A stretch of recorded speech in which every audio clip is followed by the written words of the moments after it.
Hello, dear friends. My name is Mr. Brown, and I am 65 years old.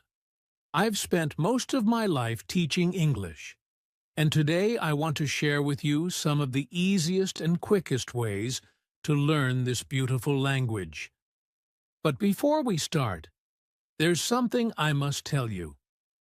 It's a story that surprised me, touched my heart, and reminded me why I love teaching. This story begins on my birthday. Yes, my birthday. A day I thought would be like any other.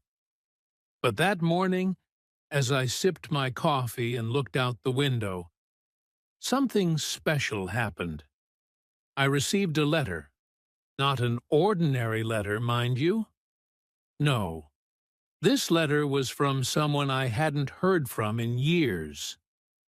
The mysterious letter, I opened the envelope with a curious smile, thinking it was from an old friend or a family member. But as I began reading, I quickly realized this letter was not what I expected.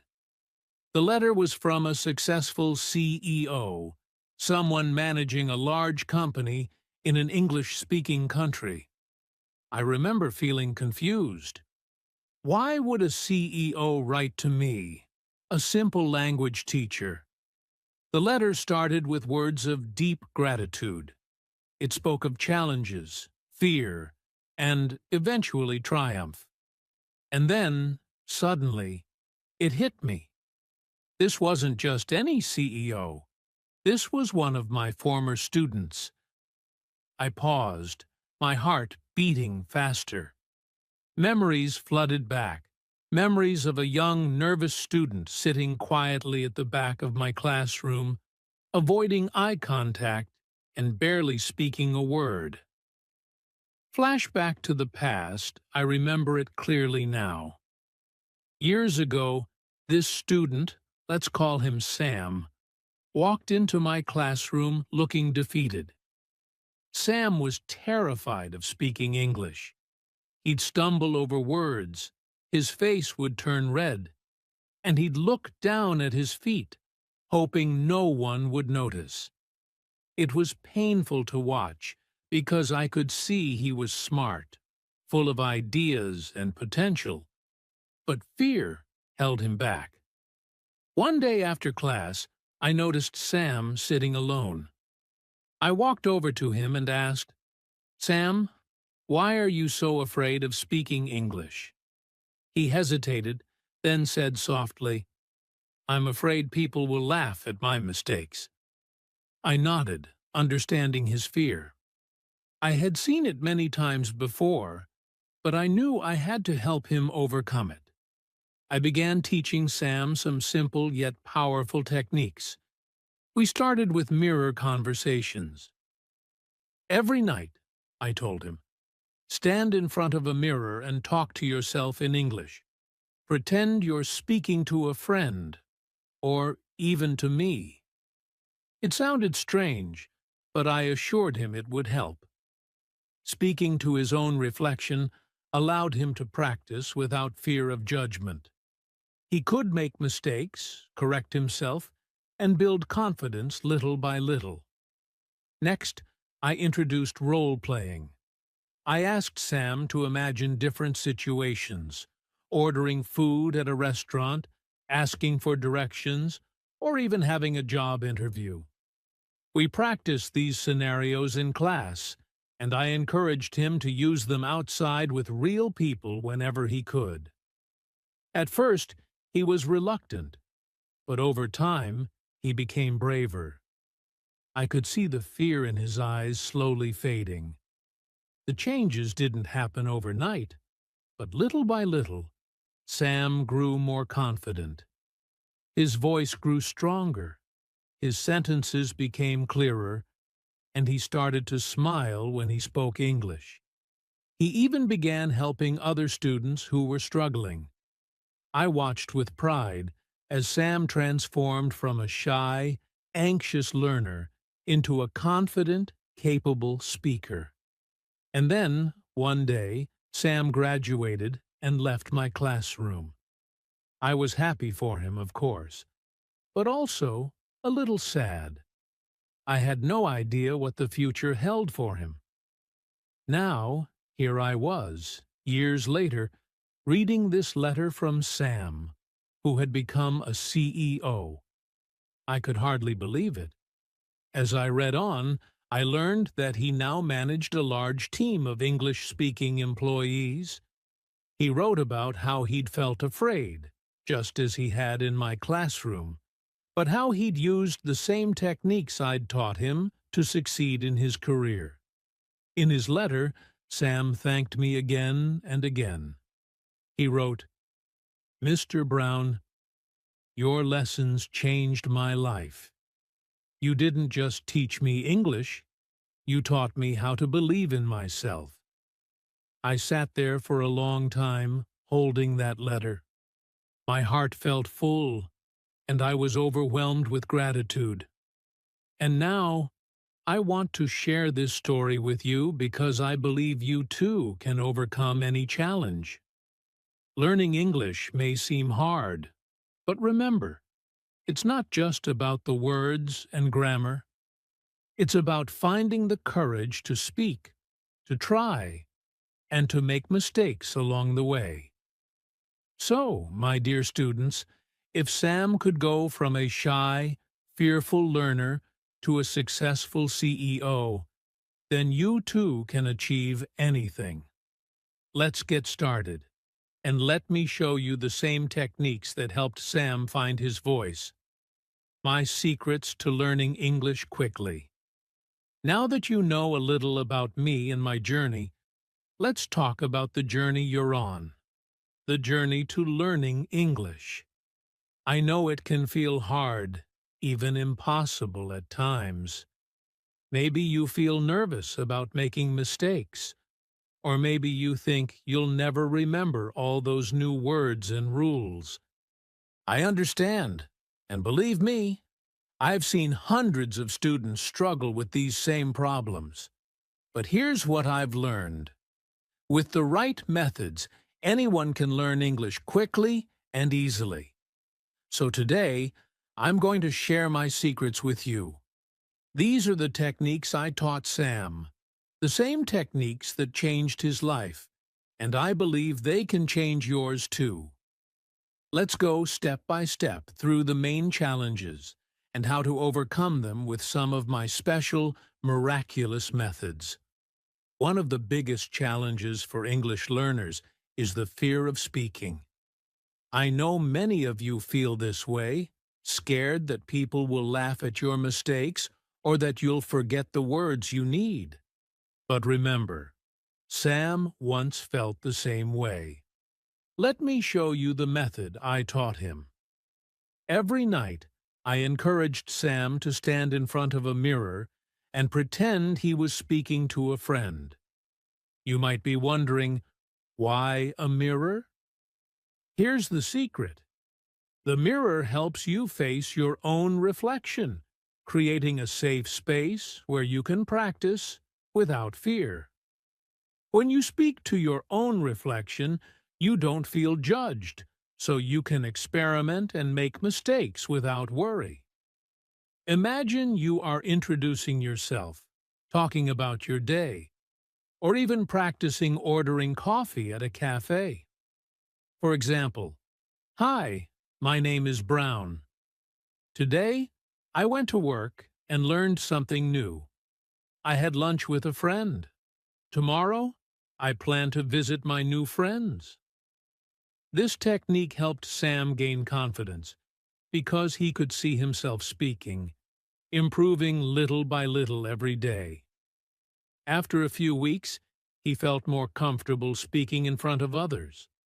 So if you're nervous about speaking, try this. Look into the mirror, smile, and start talking. You'll be surprised by how much it helps. Another common problem is remembering vocabulary. Many students tell me, "Mr. Jones, I just can't remember all these words." And yes, memorizing vocabulary can be challenging, especially if you're just repeating lists of words. But I have a much better way. Instead of learning words in isolation, learn them in context. This means creating a little story or scene in your mind for each word. For example, if you're learning the word sunny, imagine a sunny day. Picture yourself outside, feeling the warmth and maybe enjoying an ice cream. Let's say you're learning these words: rainy, happy, and restaurant. Create a scene in your mind. It's a rainy day, but I am happy because I am at a restaurant with my friend. This short story helps you remember not only the individual words, but also how to use them together. When you learn vocabulary like this, the words stay in your memory much longer because they are connected to something meaningful. I used this method with Sam too, and he found that it was like creating a movie in his mind. It made learning fun and memorable. Many students tell me that understanding native speakers is difficult. They speak fast, they use slang, and it all feels confusing. I know it is frustrating, but I have a technique for this too. Instead of trying to understand every single word, focus on listening to small chunks or groups of words. I taught Sam to listen for phrases, not individual words. For example, when listening to someone say, "How's it going?"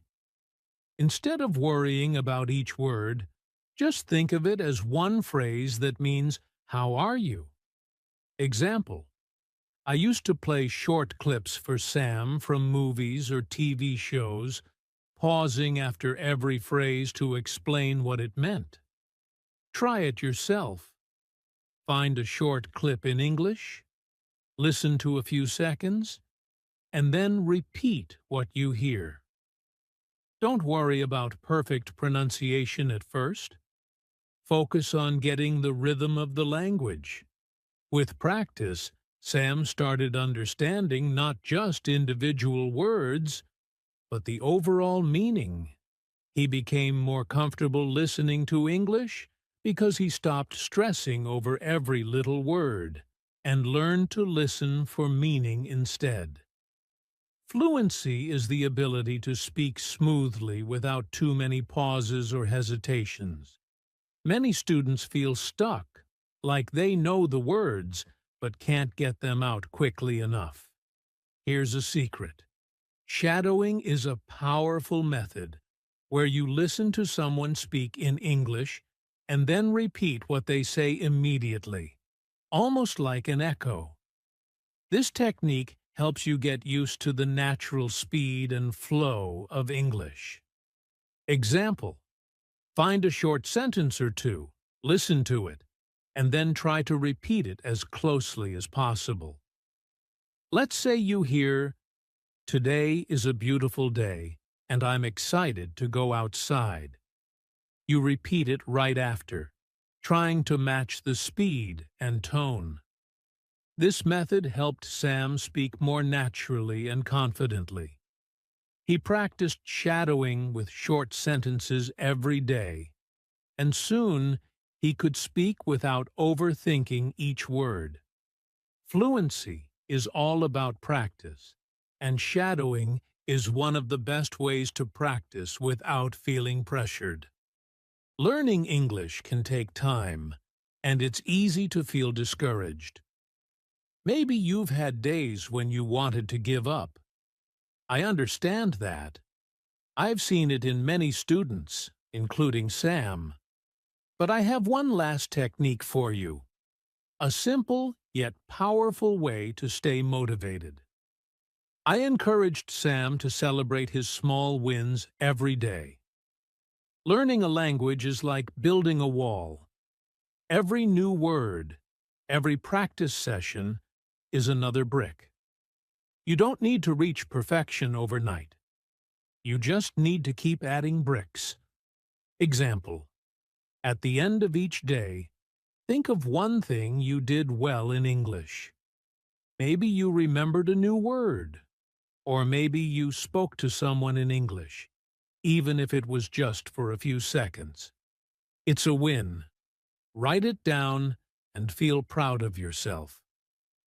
This technique helped Sam stay positive and motivated. He saw his progress even on days when he struggled, and step by step, brick by brick, he built his fluency. These techniques, mirror conversations, contextual storytelling, chunk listening, shadowing, and celebrating small wins, are what I call my English learning secrets. They helped Sam go from a nervous beginner to a confident English speaker. And they can help you too. Remember, learning a language isn't about being perfect. It's about making progress, one step at a time. So keep practicing, keep believing, and most importantly, don't give up. If Sam could do it, so can you. I'll be here every step of the way, cheering you on. Thank you for letting me be a part of your journey. Now let's get started with your first step to fluency. Real stories from my students, overcoming challenges and finding success. Let me tell you about some of my past students who, just like you, started out feeling nervous, discouraged, and sometimes even hopeless about learning English. They all faced different challenges, but by using some of the same methods I am sharing with you today, each one found a way to succeed. I hope their stories will inspire you and show you that progress is truly possible. Sarah was one of the shyest students I ever taught. She barely spoke in class and avoided any activity where she might have to talk in English. One day, I asked her to stay after class, and she told me her biggest fear. She was terrified of making mistakes and thought others would laugh at her. To help her, I introduced my mirror conversations technique, where she could practice speaking alone without anyone watching. I encouraged her to look into her own eyes and pretend she was introducing herself or talking about her day. At first, it felt strange, but over time she grew more comfortable seeing herself speak. A few weeks later, Sarah raised her hand in class for the first time and spoke a full sentence in English. The smile on her face was unforgettable.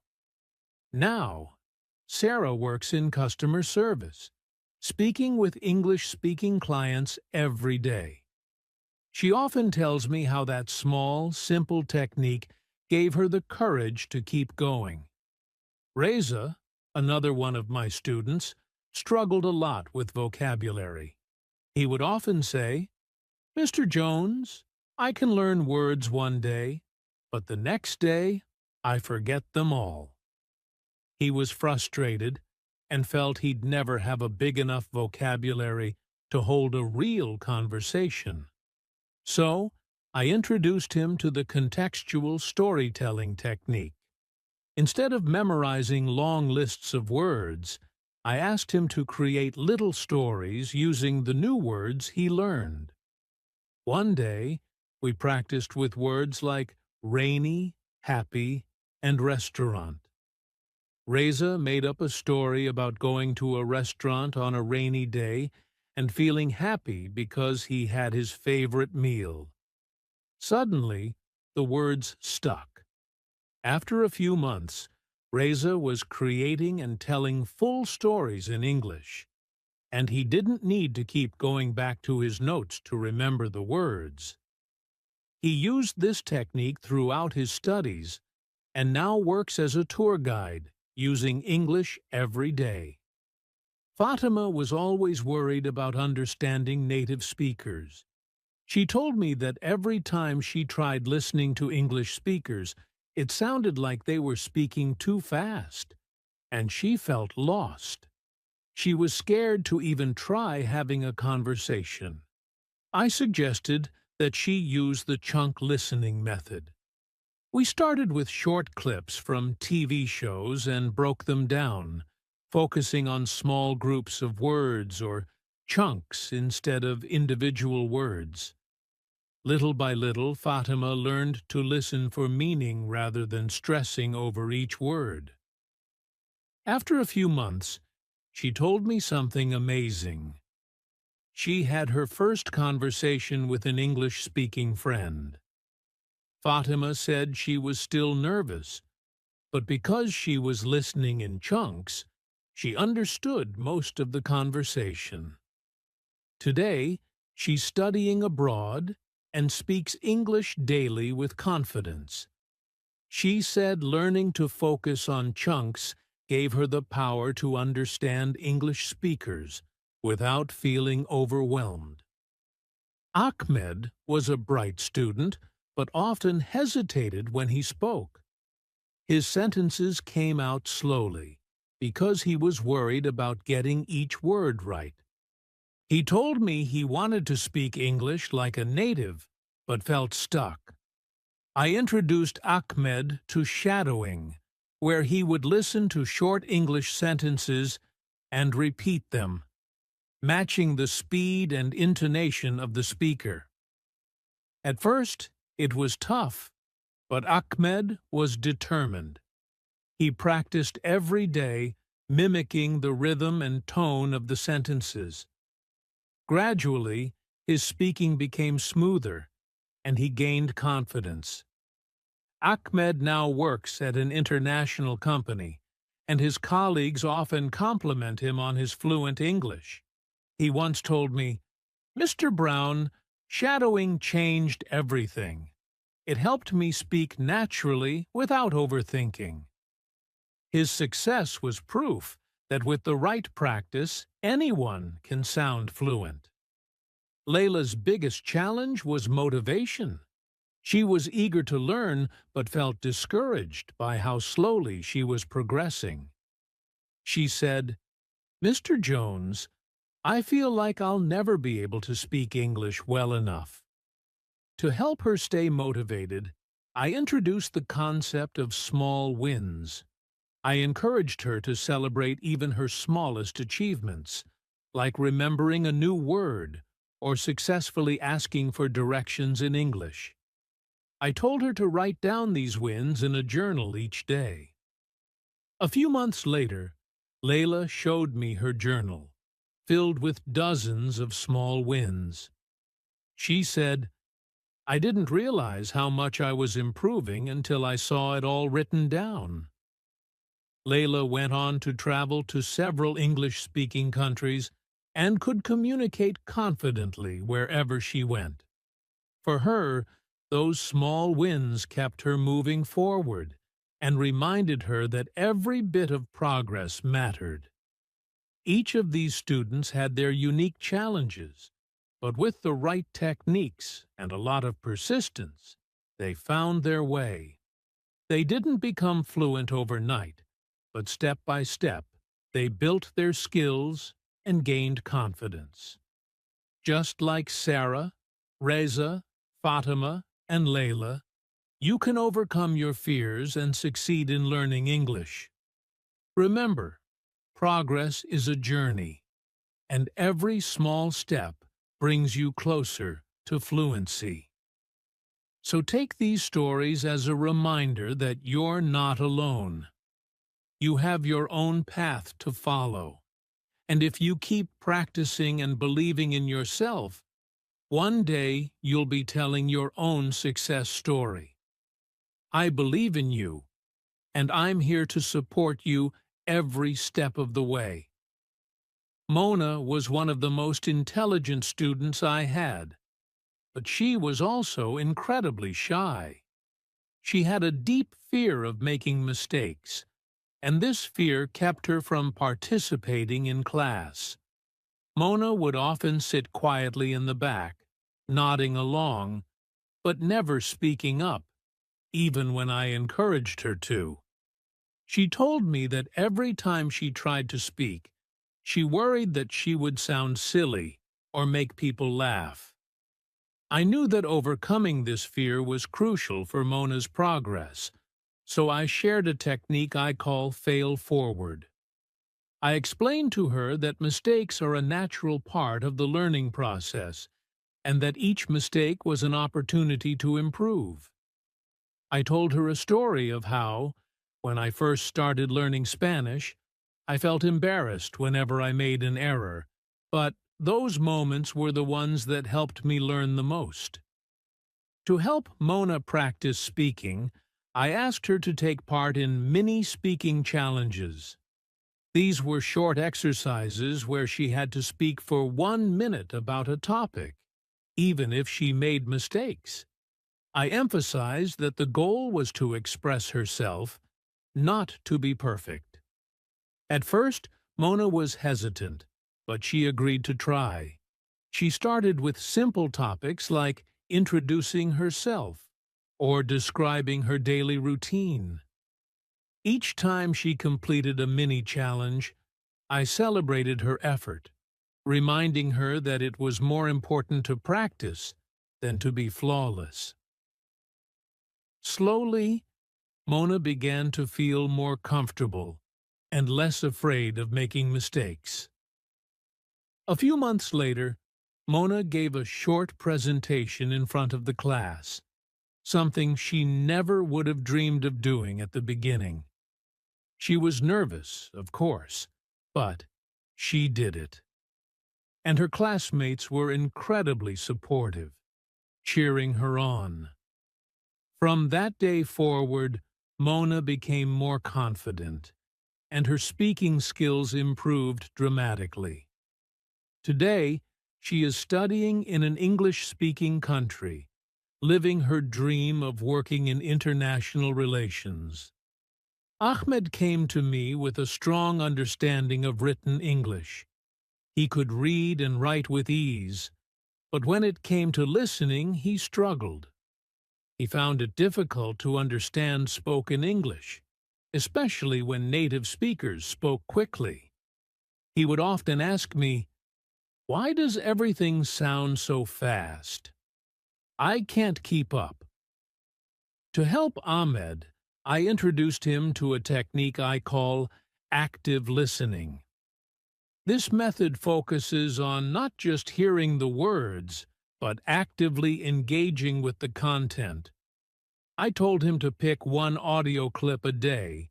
It could be from a podcast, a movie, or even a song, and listen to it multiple times. The first time he listened, I told him to simply pay attention to the general idea. The second time, I asked him to try to identify key words and phrases.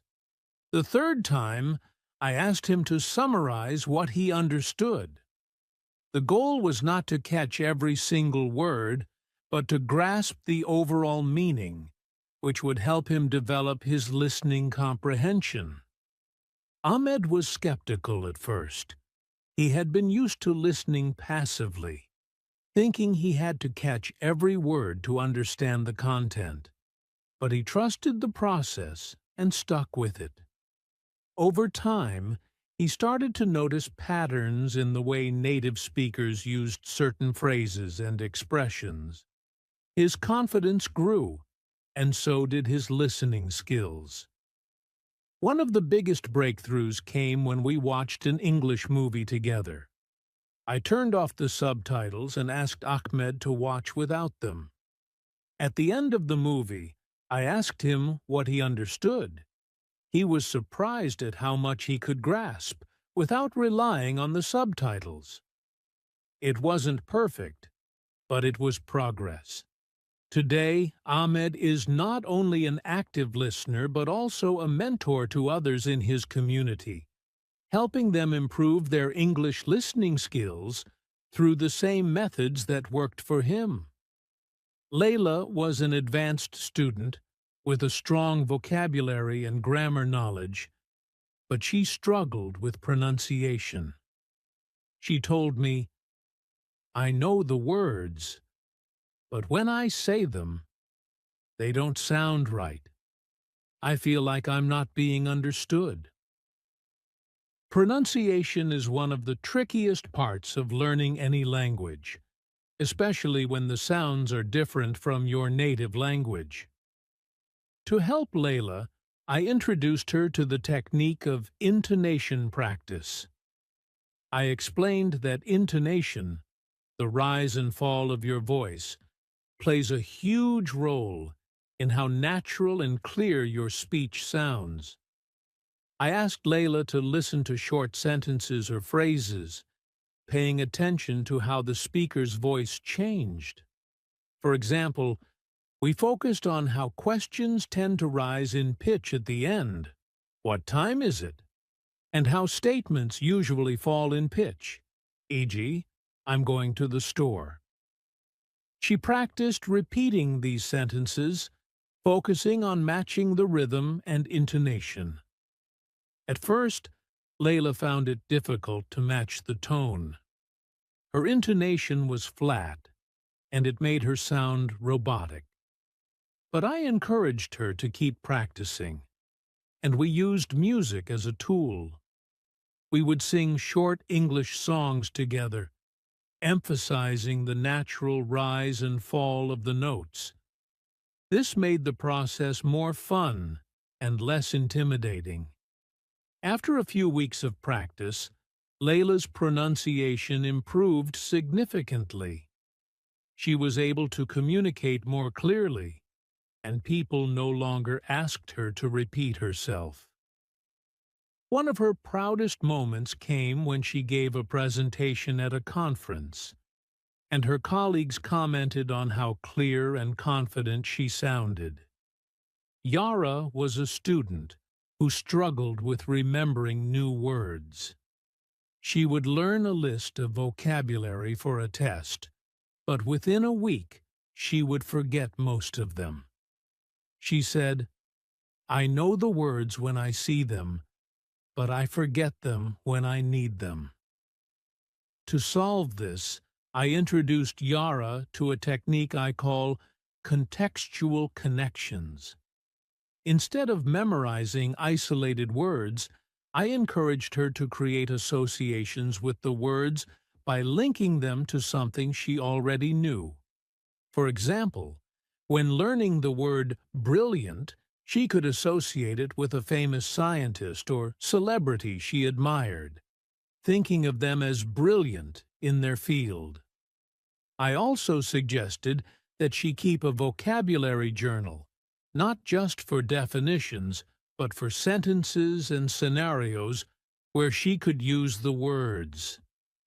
This helped her see the words in action, which made it easier to recall them later. Over time, Yara started noticing that words began to stick in her memory. She was able to use new vocabulary in conversations without hesitation. Her confidence grew, and so did her ability to express herself more clearly. Today, Yara is an English teacher herself, helping other students develop strong vocabulary skills using the techniques she once learned. As I think back on all these students and their individual journeys, it strikes me how the real key to their success wasn't just the techniques I taught them, but their commitment to consistent practice and their belief that they could improve. Every one of them had doubts at some point, but they chose to keep going, and that made all the difference.